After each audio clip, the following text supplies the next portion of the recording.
Hey everyone, welcome. Today we're going to be talking about refining your business strategies and your blueprints, meaning your plans for what you're trying to accomplish in regards to being a successful business owner, business leader. And today I have a really amazing friend with me who is very knowledgeable. Cliff, how are you doing this morning? I'm doing great, Marilen. Thank you. Excellent. So tell everybody what you do and your background. So essentially, I'm a business consultant, but I focus on helping advise my clients on the right systems and strategies they need for implementing recruiting and training within their companies. So really focused on helping leaders develop and take care of their employees.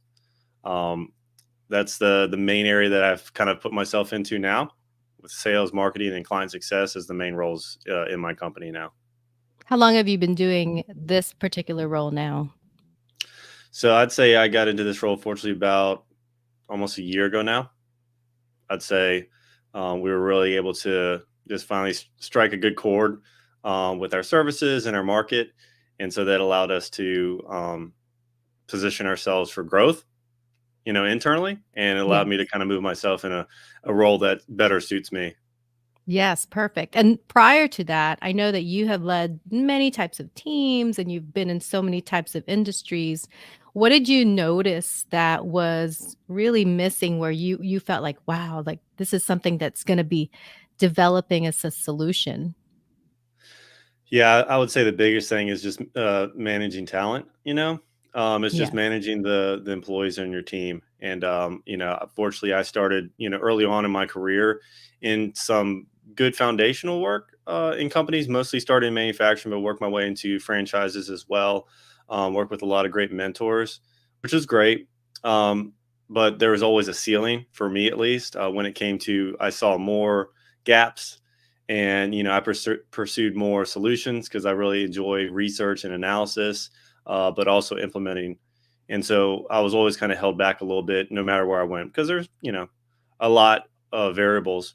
But it gave me a chance to branch out on my own to go work for clients that actually wanted this and kind of had no clue where to start. So it was a great opportunity for me. I think you I like that part, no clue where to start because partially from what I notice out there is that if people are really being honest with themselves, a lot of times they're feeling like they're faking it, right? Like they're Yeah. they're just kind of like, "Okay, well, I have a goal in mind, but I don't really know how to put a lot of things together or even put a team together." And I was just having a discussion with somebody last week who is gonna be jumping all in. She wants to, like, really invest in her business, and then I asked her, I was like, "Okay, what were you doing this past week?" And she goes, "Well, I'm trying to figure out how to build my website." I'm like, "Okay, wait, you're not going into the business of building websites, is that correct?" She's like, "Yeah, no, and I had a hard time, and I took, like, 3 days of my life, and I only got 1 page up." I was like, "This is the problem. This is the issue. If you're Yep. gonna jump into your business, you're gonna be a leader, like, you cannot be all the things. You're gonna Yep. have to figure out who you want to hire to help you get all these other pieces done." And she was like, "I never thought of it this way." So I have some opinions, but let me ask you your opinion. Like, why do people tend to jump that way when it comes to business and business planning and think I'm going to do it all myself? But yeah, because it's almost easier just to do it yourself rather than try and figure out how to properly explain it to someone else, to give them the right Oh, instructions, to give them the right direction, and feel confident that they'll, when you come back in a couple days, that it's done the way you imagine in your head. oh, that's it. So when people have these grand ideas in their head Yep. Yep. and then they're like, well, no one else is going to really get this, are they? Or, am I gonna just waste money on somebody else? Like, Yeah. what do you have to tell them about that kinda thought pattern? Yeah, I mean it's really important to draw it out and make it crystal clear. Like I'm huge on communication and documenting things. And there's actually even the saying in the Toyota production system, which is what I grew up on, and they call it going to the Gemba. And the Gemba is like going out to the problem, going out physically rather than sitting in a board meeting or even at your desk away from somebody else and kind of just talking out loud. is to go to the problem. And so I like to, when I'm talking about something, address it with the person, whether it's, over a video call, a Loom video, or screenshots or something, like really explaining the breakdown of what I see and where it needs to go.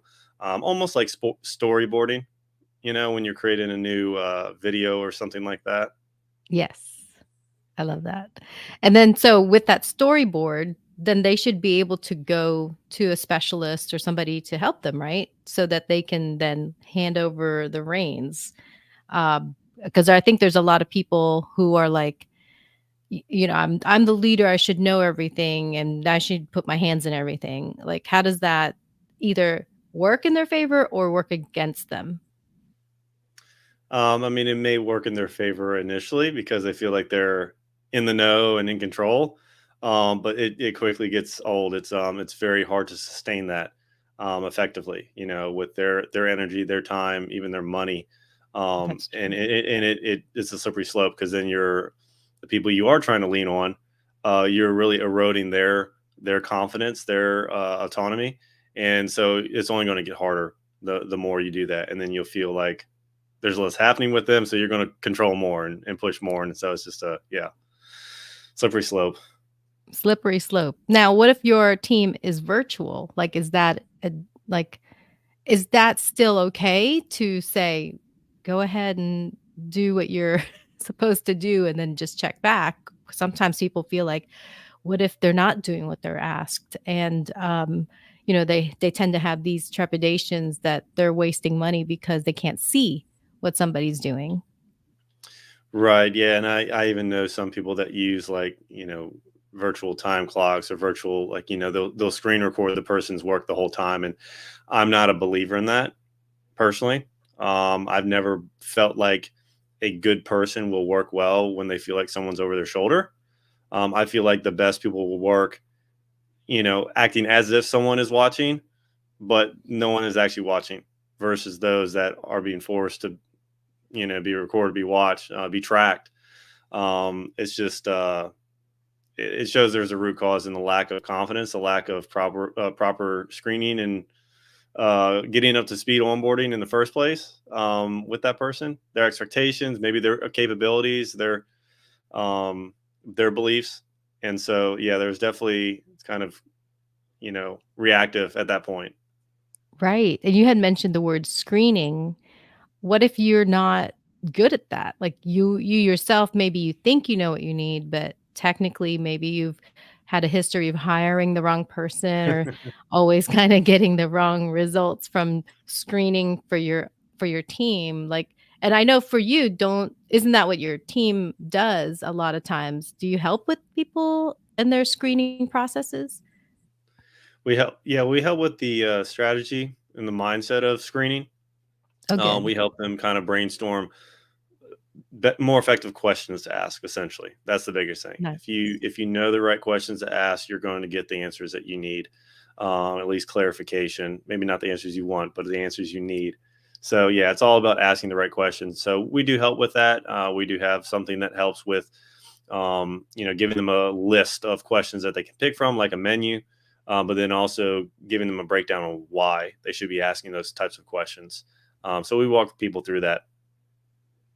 So if I'm trying to, let's say, figure this out myself and I think I'm going to just use Chat GPT or some kind of AI to help me with the screening process, like what could be some pitfalls when it comes to just trusting that alone?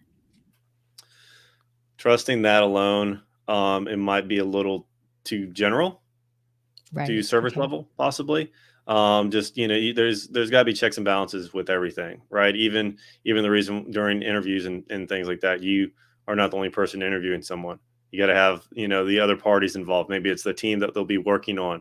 Maybe it's another, higher up person. If you have that structure yet, but you've got to have some checks and balances. So leaning on that is great, but you want to double check that with some other types of screening methods.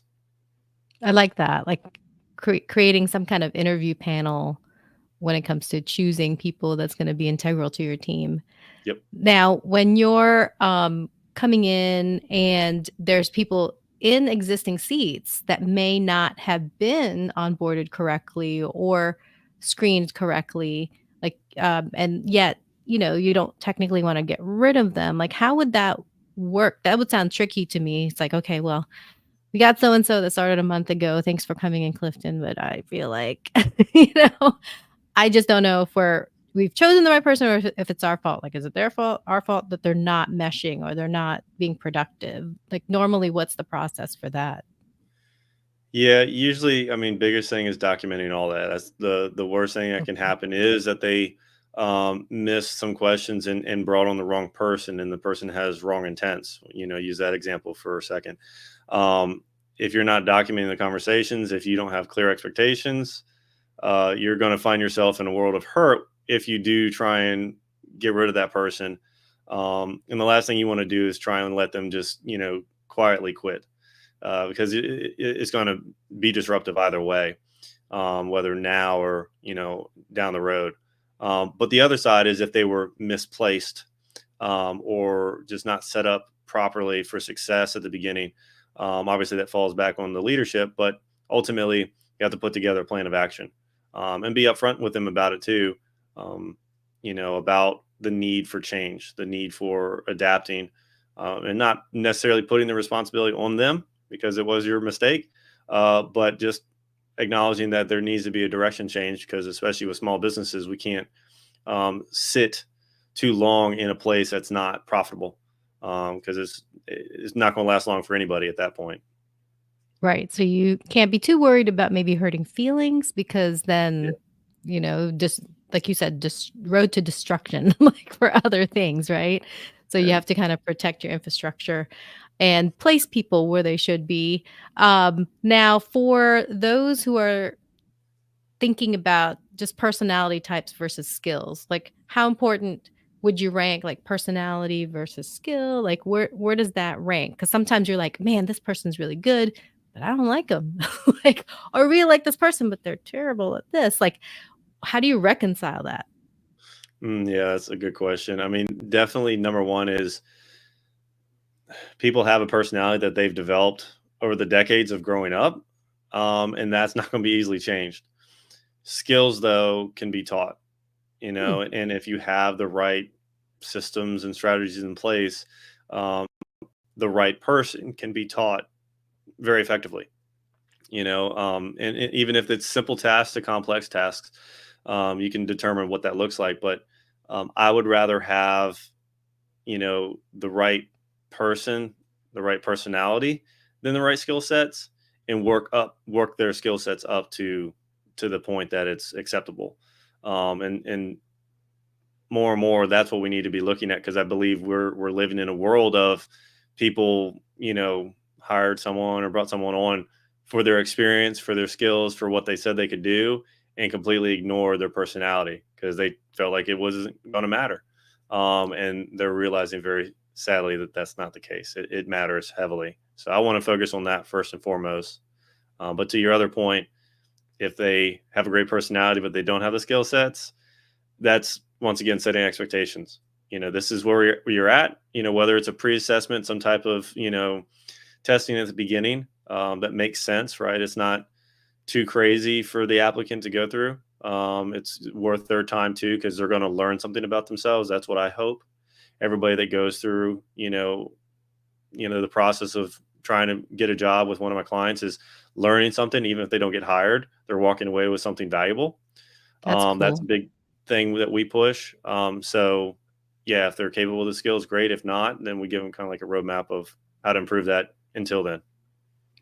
So then, if let's say there's a company who's been out there and the owner and the leader Yep. is looking to retire or hand over the reins, but that person has a completely different personality from the next person coming in, does that matter much? Like, do you feel like that definitely needs to be addressed before the switching starts so that, people understand? Like, I don't know because for me, I'm not a big, huge corporation, but I do observe these things and I come in and help develop on just the, marketing side. But then I'm seeing like, oh gosh, I'm going to see this change. I'm going to have to also market this stuff differently even to internal, right? Like Hmm. you're marketing also internally because people have to believe in the vision. So Right. how do you consult with that when you're seeing like, oh my gosh, this is going to be a different like shift altogether?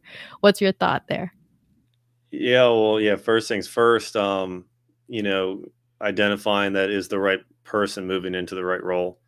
May make sense on some levels of either experience or proximity, but I try and look at the longevity of the change.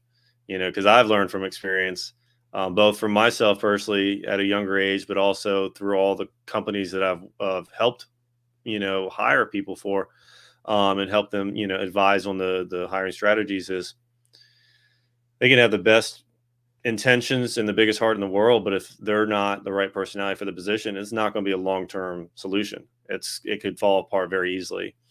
And so I definitely want to push identifying, is this the right personality? How will this differ? How will this change things? Like you said, how will this affect change? I mean, everything's going to change because no one's exactly the same. But yeah, I find that I want to be very mindful of that. I mean, I would say, for my example, within my team, when I moved out of the service side of things, um, was I had a couple team members, and it was deciding who would lead the team, and it just so happened to be the one with the most experience with me, but also gave me the confidence because their personality resonated the same way mine did. So it was almost like a mirror image of me. So that was a lot more confident, building than if they were the most tenured, but they were complete opposite of me. It, Right. it probably wouldn't work out well. So that definitely has to go into the thought process of when you're replacing yourself, or replacing somebody else. Right. And especially if you're still in it for a little bit, because I think sometimes crossovers will take maybe a year or two, right? So you're maybe Yeah, still nurturing that person, mentoring that person. And if you're the leader stepping down, then you don't want those last moments to be like this frustrating, like, what am I, who am I doing? yeah, Like, who am I leaving the reins to?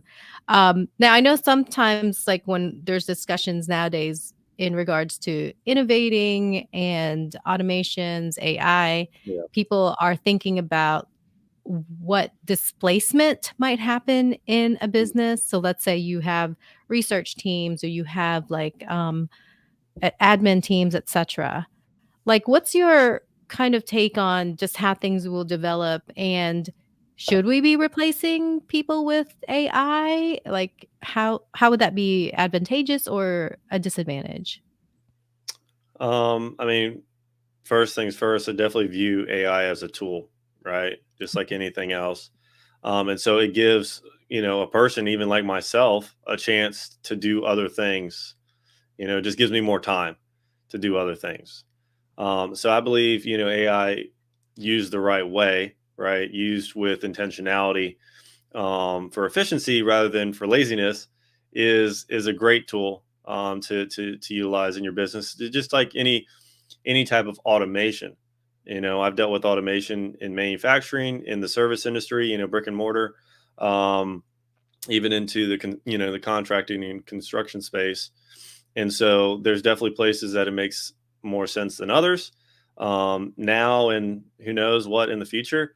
But yeah, I definitely look at it as a tool to utilize. And so if you bring on the right people that have the right personality, the right capabilities, to see that as an opportunity for them to grow in responsibilities and into possibilities, um, they won't see it as a threat. We won't see it as a threat, because at that point it's just another tool, right? Because if it takes one thing off your plate, I mean, that should be a great thing. I mean, we deal with so many people, so many clients that are drowning in tasks and can't necessarily True. afford to hire a whole nother person for some of these things. That the fact that AI can take it off your plate is should be looked at as a blessing, rather than a something to be feared. Right. Yeah. And I think part of what I'm seeing is that certain people with the tools need the background knowledge in order to feed the tool. So it's Yeah. almost like this is a new production line type of thing. If you're feeding it the right materials, then you're going to get a better output from it. But I think what I've seen in some regards is that people are just so used to taking orders and then doing it themselves that, Yep. that it's hard for them to conceptualize, like, okay, how do I really pretty much engage this tool? Because now I have to be partially more in thought versus the one kind of churning things out. Because now, if I have Right. this tool that's churning things out, how do I start increasing my thought? And you tell me what you think of this, but part of like what I've been roaming around in my head is that I feel like you have to now start giving your team space to think and to Oh yeah. play. Like, time to do that is going to actually make them stronger with these new upcoming tools.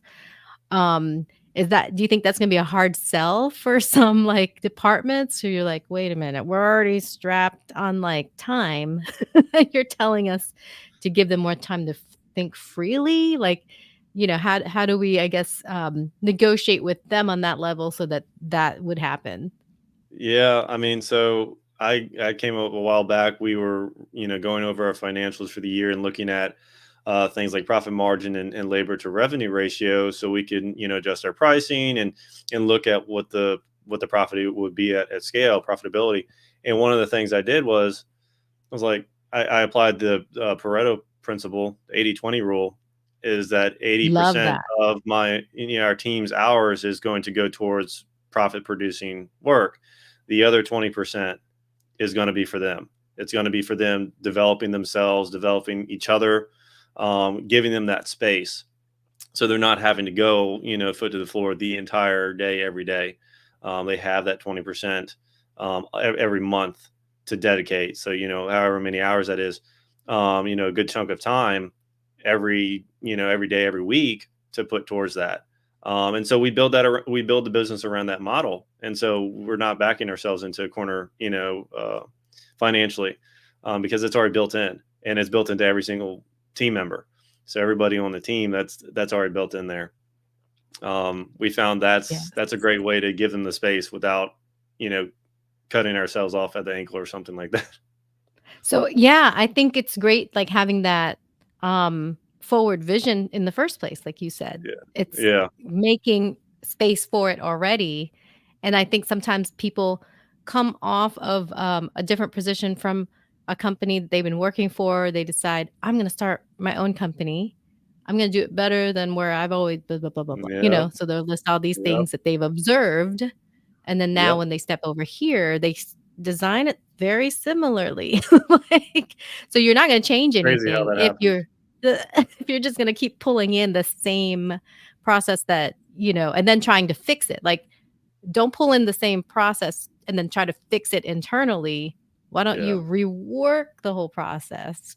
Converse with a consultant like Cliff and then say, before I even start conceptualizing the process here, why don't I go ahead and make some space for innovation, thinking, and all that stuff there too? So, do you help manage that kind of well, I guess, my question would be, walk us through, like, the timeline of which, like, your team tends to maneuver through for each business that you serve. Like, how long does it take to kinda get to a really solid plan? Like, what's the first step, second step, third step?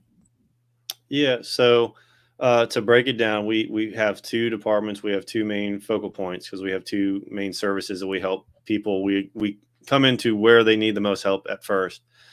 We cover recruiting, systems and strategies, but also training.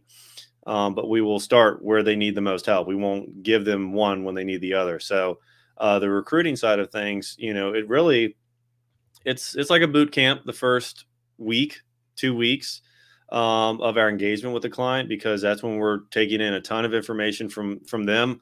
Who they are, what they've tried, what's worked, what's not worked. Take all that into account before we deploy our strategies. And so, but while all the strategies going on, the team's starting to build the system, so we're all kind of working. Something's happening, and that usually takes about, they could take as little as a week. It just depends how fast the clients get information back to us with our intake Nice. forms. But really everything's done within 2 weeks. And then it's kind of on cruise control, just, assessing the data and making adjustments from there. And usually, with recruiting, ideally, a client's already in the stages of selecting a top candidate and creating an offer for them within 30 days after we've started the job posting process. In that world, training can take longer only because we're usually building out a lot more assets for the client. On average, a client will get anywhere from 10 to 30 training courses built for a single position. Wow. And That's so good. what used to take um, a couple months to do, you know, I'd say a couple days per course. We'll break it down that way. Like it'd take 2 to 3 days to build a single course.